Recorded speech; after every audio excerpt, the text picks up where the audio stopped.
दोस्तों, आज से हम शुरू कर रहे हैं रामायण और ये है रामायण का पहला एपिसोड। जब रावण और उसके राक्षसों का अत्याचार अपने चरम पर था, सारा जगत त्राही त्राही कर रहा था, तब देवलोक में ब्रह्मा जी व्याकुल होकर अन्य देवताओं को साथ में लेकर विष्णु जी से प्रार्थना के लिए उनके पास जाते हैं। तब विष्णु जी उनकी प्रार्थना सुनकर कहते हैं, पाप करने वालों के पाप में ही उनका विनाश छुपा होता है। रावण को लगता है कि उससे बड़ा कोई नहीं है और इसी अहंकार के चलते उसका विनाश होगा, क्योंकि रावण ने अहंकार के ही कारण वरदान मांगते समय मनुष्य और वानर के हाथों ना मरने का वरदान नहीं मांगा था। जिस साधारण मानव को वह कीड़े मकोड़ों की तरह तुच्छ समझता है, उसी साधारण मानव के रूप में जन्म लेकर मैं उसका अहंकार चूर चूर कर दूंगा। मैं अपनी संपूर्ण कलाओं सहित अयोध्या नरेश दशरथ के घर में जन्म लूंगा और रावण जैसे राक्षसों के अत्याचारों से पृथ्वी की रक्षा करूंगा, ताकि धरती पर रहने वाले लोगों के मन में यह विश्वास बना रहे कि सच्चे और अच्छे लोगों की सदा ही जीत होती है।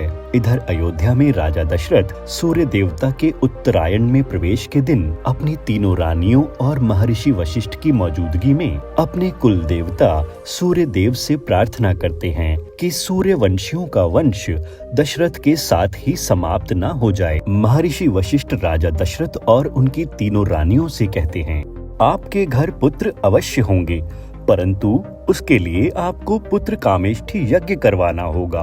तब तीनों रानियां एक ही स्वर में कहती हैं, तो गुरुदेव देर किस बात की है, हम आज ही यज्ञ की सारी तैयारियां करवा देते हैं। तब महर्षि वशिष्ठ कहते हैं, देवियों हम यह यज्ञ नहीं करा सकते, इस यज्ञ को तो अथर्ववेद के पूर्ण ज्ञाता ऋषि श्रृंग मुनि ही करा सकते हैं।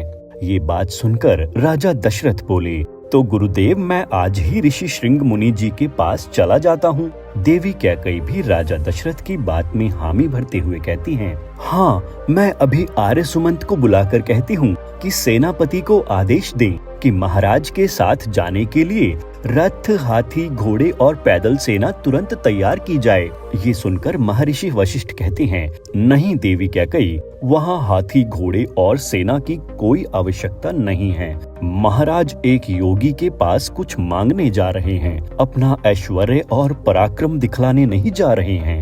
इतना सुनकर महाराज दशरथ कहते हैं, आपने सत्य कहा गुरुदेव, ऋषि श्रृंग मुनि के द्वार पर राजा दशरथ नहीं बल्कि भिक्षुक दशरथ नंगे पांव जाएगा। इतना कहकर महाराज दशरथ गुरुदेव महर्षि वशिष्ठ का आशीर्वाद लेकर नंगे पांव ऋषि श्रृंग मुनि जी के पास जाने के लिए पैदल ही निकल जाते हैं।